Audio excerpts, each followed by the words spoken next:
जय जिनेन्द्र। जैन तत्व ज्ञान पार्ट 19 में आपका स्वागत है। हमने पार्ट 18 में चिंतन किया मनुष्य भाव मिलना कितना दुर्लभ है। और उससे भी दुर्लभ है धर्म का श्रवण होना, और उससे भी दुर्लभ है उस पे श्रद्धा आना, और उससे भी दुर्लभ है उसका आचरण करना। तो मनुष्य भाव जो इतना दुर्लभ है उसके बारे में शास्त्रों में 10 उदाहरण कहे गए हैं, एग्जाम्पल आते हैं, 10 एग्जाम्पल से हमको समझाया गया है। उसके बारे में आज हम थोड़ा चिंतन करते हैं। हम ये सारी की सारी स्टोरीज, एग्जाम्पल्स शॉर्ट में समझते हैं और आज के संदर्भ में समझने की कोशिश करेंगे, उसको थोड़ा मॉडिफाई करके। तो इसको कहीं पे भी उल्टा मत पकड़ना है, मेरा डिस्क्लेमर पिछला सब याद रखना।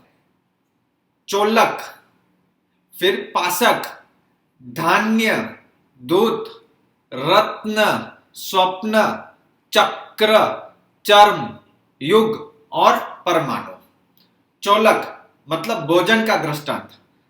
एक चक्रवर्ती खुश होके एक आदमी को बोलता है जो तेरे को मांगना है मांग। तो आज के समय में चक्रवर्ती तो 6 खंड का राजा होता है, हमने तो देखा नहीं है। चलो आज के समय में देख लेते हैं कि सबसे पावरफुल आदमी कौन है और सबसे रिच आदमी कौन है। चक्रवर्ती मतलब पावरफुल। ओके, तो अपन बहुत सारे नाम ले सकते हैं। जो बाइडेन है, नरेंद्र मोदी है, या चाइनीज का प्रेसिडेंट है, कोई भी एक ले लीजिए जो बहुत पावरफुल है। उसको उसका हुक्म मानना ही पड़ेगा सबको। हाँ, उसने हमको, उस आदमी समझ लो, उसने हमको बोला कि हमको जो मांगना है मांगो। तो हम क्या मांगेंगे, सच्ची बताओ? 1 करोड़, 10 करोड़, 100 करोड़, 1000 करोड़, एक शहर, ये शहर पूरा मेरे को दे दो, ऐसा मांग सकते हैं ना। तो वैसे ही उस आदमी को भी यही सब सूझा कि मैं ये मांग लेता हूं तो फिर मेरे को जिंदगी भर का कोई टेंशन ही नहीं है। एक राज मांग लेता हूँ, एक गांव मांग लेता हूँ, एक शहर मांग लेता हूँ। बहुत सोचा, फिर उसने अपनी पत्नी से डिस्कस किया। तो उसकी पत्नी ने कहा कि अगर इसको आज पैसा नहीं है, कल को पैसा आ गया तो फिर क्या करेगा? सप्त व्यसन में जाएगा। पैसा आता है तो आदमी क्या करता है? हार्डली कोई धर्म ध्यान में जाता है, बाकी आप देखो सप्त व्यसन में जाता है। दारू, जुआ, लड़कियां, सब सब सब लगा देना, अभक्ष्य खाना, इसी में जाता है जनरली। हाँ, तो ये तो उसी में चला जाएगा। तो उसकी वाइफ होशियार थी, तो उसने कहा हमको तो क्या चाहिए, खाना पीना चाहिए और थोड़ा बहुत पैसा चाहिए, तो बस है। तो उसने कहा आप राजा से इतना ही मांगो कि हमको रोज एक घर पे खाना खाने को जाए हम, और वो आदमी हमको दक्षिणा में 1 मन की सोना दिया, समझो ना, 100 ग्राम का सोना दे दे, बिस्किट दे दे हमको। तो राजा के पास जाके मांगा, तो राजा ने बोला अरे ये क्या मांग रहा है? हर एक टाइम पे एक जन के घर पे खाना खाना है और 100 ग्राम का तेरे को सोना चाहिए।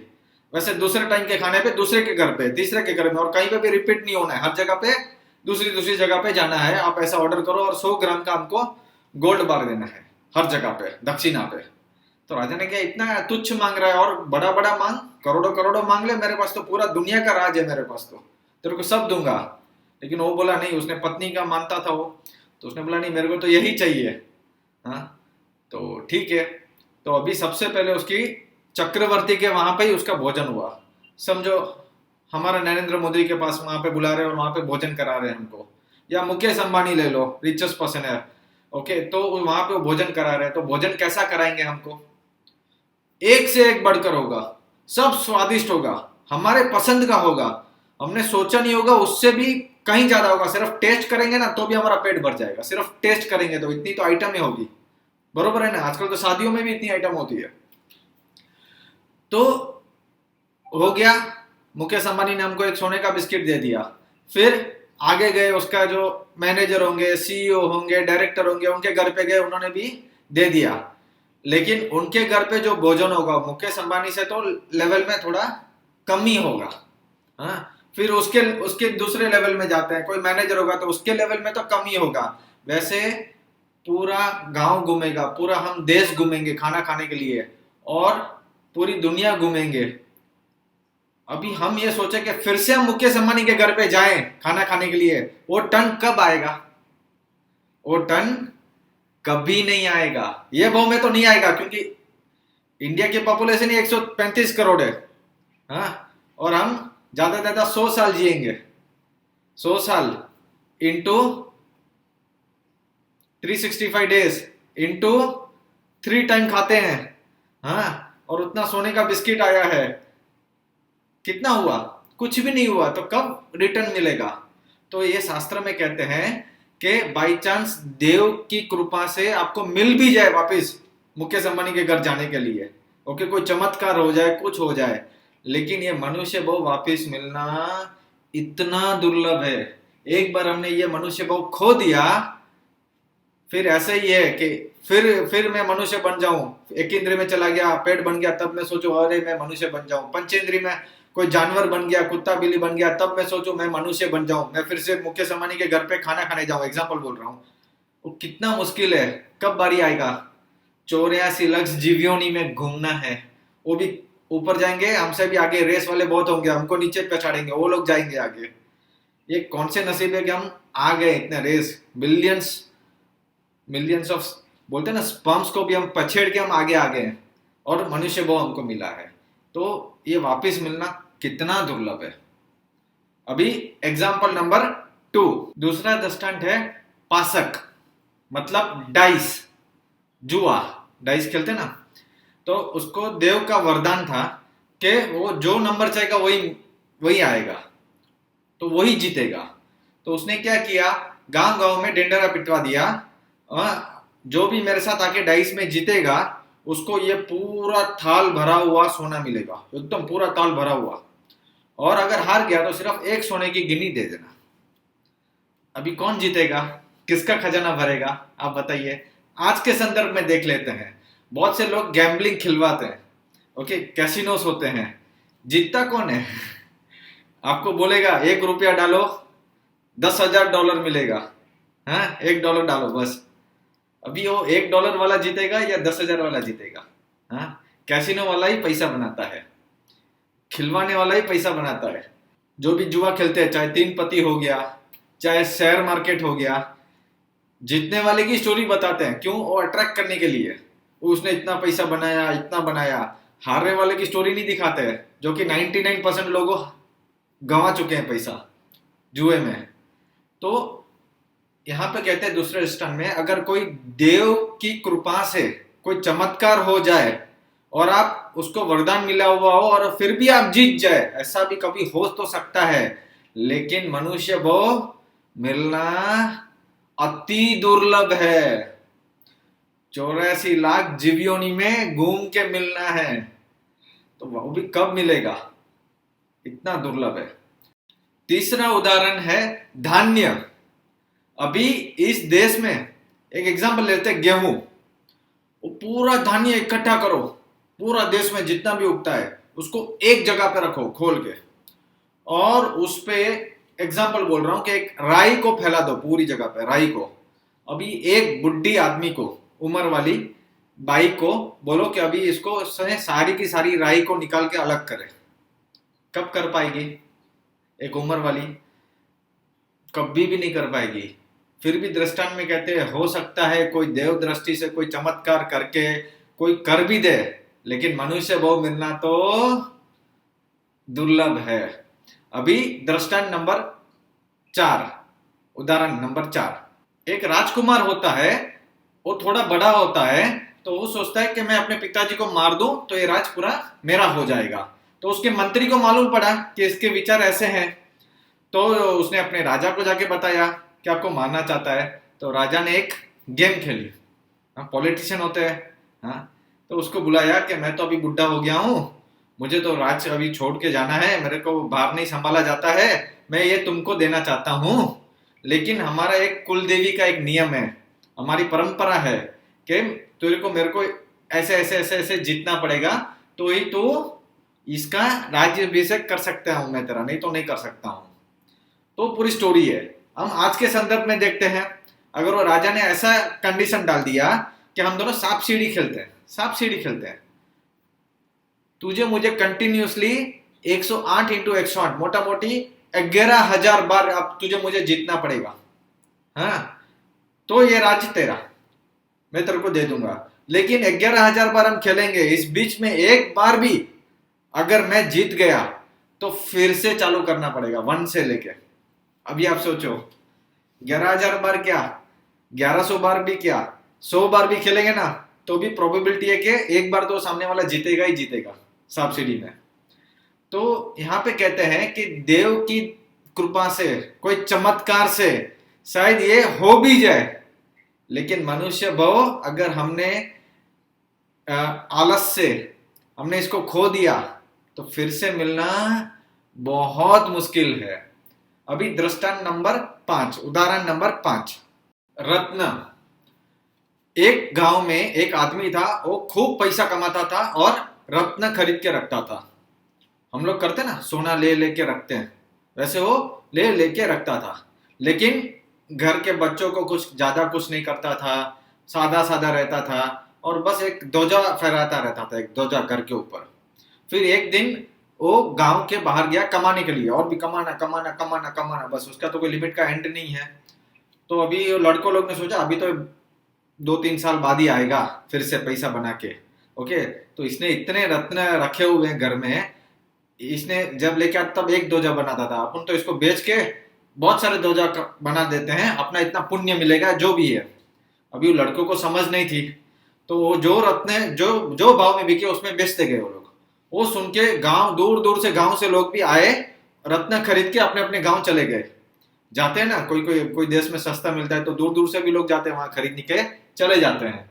तो वैसे ये मूर्ख निकले, उन्होंने अपना अपना बस ध्वजा बनाई।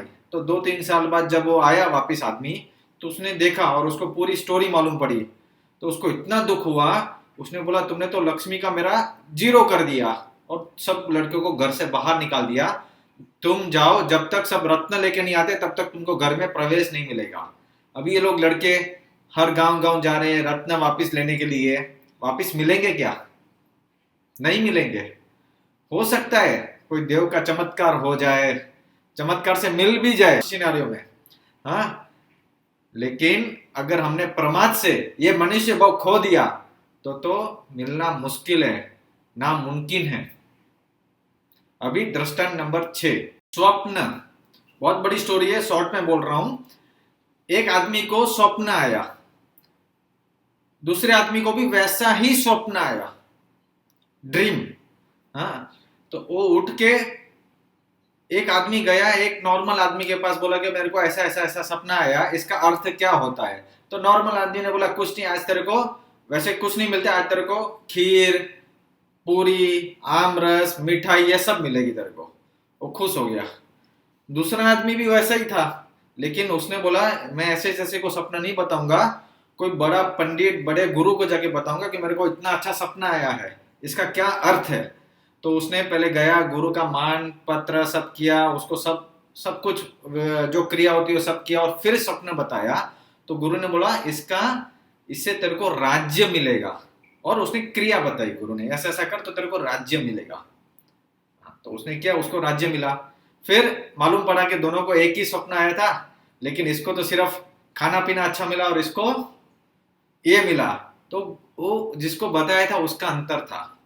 तो अभी ये जो गरीब आदमी था जिसको सपने से में सिर्फ खाना पीना मिला, उसने सोचा कि अरे यार मैंने गलती कर दी, अब तो मैं वही गुरु पे जाके बताऊंगा।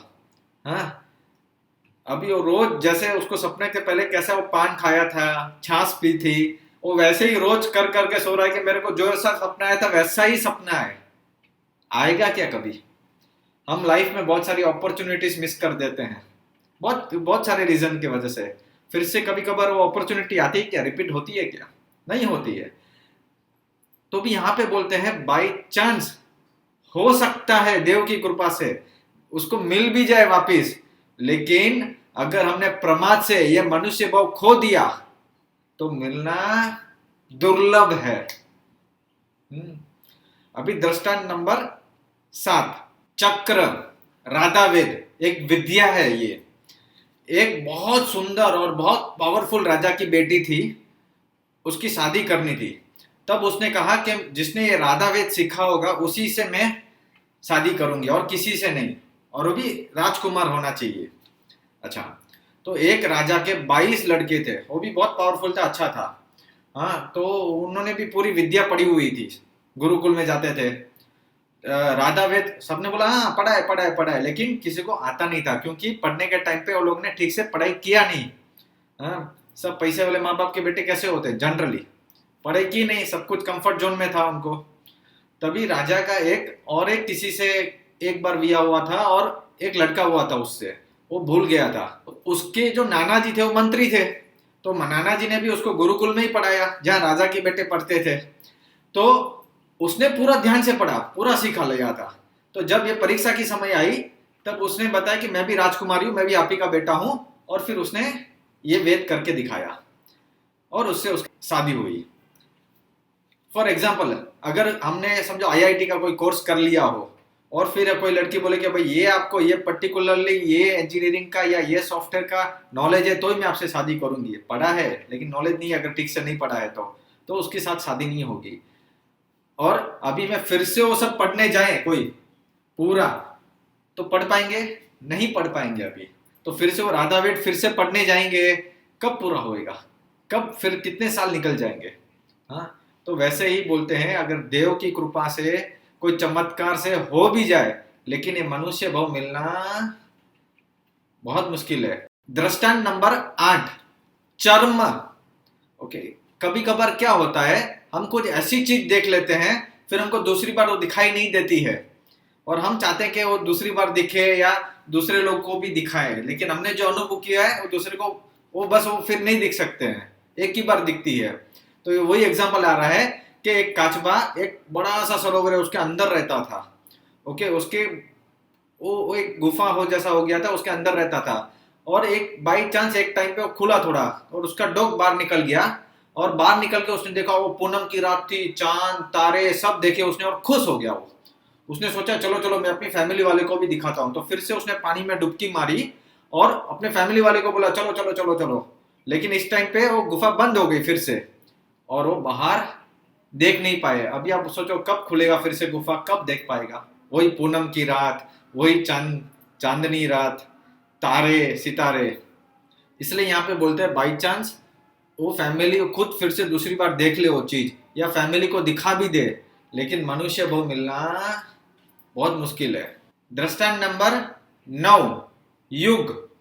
इसमें एग्जाम्पल दिया है कि जो व्हील होता था उसको व्हील को आप समुद्र के बहुत बड़ा समुद्र है योजन लंबा, अभी फॉर एग्जांपल पैसिफिक ओशन ले लीजिए, आप वहां पे एक व्हील डालिए, एक साइड में यूएस से एक व्हील डालिए और जापान से उसके जो खिल्ली होती है वो डालिए। अब ये दोनों कब आपस में मिलकर वो खिल्ली उसमें ऑटोमेटिक चली जाएगी? नामुमकिन है। तो वैसे ही जो दो चीज को अलग करो और एक एक ईस्ट से डालो और एक वेस्ट से डालो, और कब वो मिलेंगे वो समुद्र में, कब इकट्ठा होंगे? हाँ, तो नहीं हो सकते हैं। या बाई चांस हो भी जाए कोई देव की कृपा से चमत्कार से, लेकिन मनुष्य भाव मिलना तो इससे भी दुर्लभ है, ऐसा दुर्लभ है, ऐसे समझाते हैं। तो अभी दृष्टांत नंबर 10, परमाणु। एक खंबा होता है, उसको पूरा भुक्का कर दो, पूरा भुक्का भुक्का भुक्का भुक्का, परमाणु बोलते हैं ना, इतना लाइट भुक्का, और भुक्का लेके पूरी दुनिया में उड़ा दो उसको, यहाँ थोड़ा डाला वहां थोड़ा डाला, पूरी दुनिया में डाल दो। अभी आप किसी को बोलोगे ये जो परमाणु थे ना जो बुक्के, वही इकट्ठा करो, वही का वही, और फिर से वही खंबा बनाओ और वही जगह पे रखो, कर सकते? नहीं कर सकते हैं। कोई समझो किसी का घर जल गया, परमाणु तो नहीं जलते, घर जल गया, परमाणु सब अलग अलग बिखर गए। अभी कोई वही परमाणु जो परमाणु जला था वही परमाणु को इकट्ठा करके फिर से वैसा का वैसा घर बना सकते हैं? नहीं बना सकते हैं। वैसे ही ये मनुष्य भव भी एक बार चला गया तो वापस मिलना बहुत मुश्किल है, दुर्लभ है। इसीलिए भगवान ने जो ये 10 दृष्टांत बताए हैं, जो कहे हैं, इसको थोड़ा चिंतन कीजिए, डिटेल में पढ़िए, इसको चिंतन कीजिए कि हमको क्या मिला है, क्या वैल्यू है इसकी। तब हमको मालूम पड़ेगा कि हम जो ये प्रमाद कर रहे हैं, अपना टाइम वेस्ट कर रहे हैं, हाँ, वो क्या हम लूज कर रहे हैं। हमको ये प्रमाद से बाहर निकलना है, हमको धर्म ध्यान में और आगे बढ़ना है और मोक्ष की प्राप्ति करना है, क्योंकि ऐसा भाव मिलना बहुत दुर्लभ है मनुष्य को, इसको मिस नहीं करना चाहिए हमको। ऐसे दृष्टांत सुन के ऐसे दृष्टांत पढ़ के कोई कोई तो हो सकता है नास्तिक हो जाए, छोड़ो यार करना ही नहीं, अब मिलेगा ही नहीं, जब बस खा पी के जलसा करो, देख लेंगे और 84 बहु घूमते रहेंगे। कुछ तो ऐसे हो जाते हैं। कुछ कुछ जिसको धर्म में इंटरेस्ट होता है, जिसको मोक्ष मार्ग में जाना होता है, तो उनको डिप्रेशन में भी चले जाते हैं बहुत से लोग। हाँ, अरे अब मेरा क्या होगा, इतने साल हो गए मैंने कुछ नहीं किया, कोई धर्म नहीं किया, मैं क्या करूं, मैं तो पापी हूं, ये ब्ला ब्ला ब्ला, उसमें डिप्रेशन में डूब जाएंगे। दोनों नहीं करना है। बोलते ना, जाग्या त्यार्थी सवार, जब से हम जागे तब से सवार। अभी जितने दिन है वो तो अच्छे से करें धर्म से, ज्यादा कुछ भी नहीं कर पाए तो मेरी एक प्रार्थना रहेगी, दो चीज जरूर करें। एक, अपने देव गुरु और धर्म, ये जो सुदेव मिले हमको अरिहंत भगवान, सुगुरु जो आत्मज्ञानी गुरु, हाँ सब गुरु की बात नहीं कर रहा हूं, किसी का बुरा मत लगाना, आत्मज्ञानी की बात कर रहा हूं। हाँ, सुधर्म, ये जो मोक्ष मार्ग जो हमको दिखाने वाला धर्म मिला है, इस पे 100% श्रद्धा रखना। श्रद्धा इसलिए मत रखना क्योंकि हमने जैन कुल में जन्म लिया है, या हमको जैन धर्म मिला है इसलिए श्रद्धा हम नहीं रखना। इसको टटोलना, पढ़ना, दूसरे धर्मों से कंपेयर करना, ओके, देखना क्या है इसमें, हम पढ़ेंगे आगे इसके बारे में भी। तो इस पे खूब श्रद्धा रखना कि इससे अलावा तो कोई नहीं, बस सुदेव सुगुरु सुधर्म अरिहंत भगवान, ओके, अरिहंत भगवान को फॉलो करने वाले गुरु, और अरिहंत भगवान ने जो प्ररूपा है, जो बताया है, वो सुधर्म। इस पे 100% श्रद्धा, एक भी शक मत रखना। डाउट हो तो क्लियर करना, लेकिन शक नहीं करना। दूसरे, हो सके उतना ये भाव में ये नक्की करके जाना, नक्की करना कि ये शरीर में नहीं हूं, बस इतना सा नक्की करना। और जैसे ही ये शरीर आप नहीं हो, इसका एक्सपीरियंस होगा, तो आपको ऑटोमेटिक एक्सपीरियंस हो जाएगा कि जब ये शरीर ही नहीं हो तो इस शरीर के जितने भी मेरे को मिले, चाहे कपड़े मिले हैं, चाहे इस शरीर से लगती प्रॉपर्टी मिले, या शरीर से लगते जो रिश्ते मिले हैं, वो सब भी मेरे नहीं है। व्यवहार नहीं याद रखना है, निश्चय नहीं यहाँ पे आएगा, व्यवहार नहीं, लेकिन भूलना नहीं है, पहले से पढ़ा चुके हैं। तो इतना याद रखना कि ये मैं नहीं हूं, तो हमारी मौत भी सुधर जाएगी। तो बस आज बहुत बड़ा वीडियो बन गया। फिर से हो सकता है आपको थोड़ा बोरिंग लगा हो, क्योंकि बहुत शॉर्ट में समझाया है, 10 दृष्टांत जनरली कहीं पे मिलते नहीं है। ये मेरे को एक महाराज साहब ने मुझे भेजे PDF फाइल में, तो उसको मैंने पढ़ के शॉर्ट में समझाया है। हो सकेगा तो मैं PDF वो मैं लिंक में भी डाल दूंगा। आज के लिए इतना ही। जय जिनेंद्र।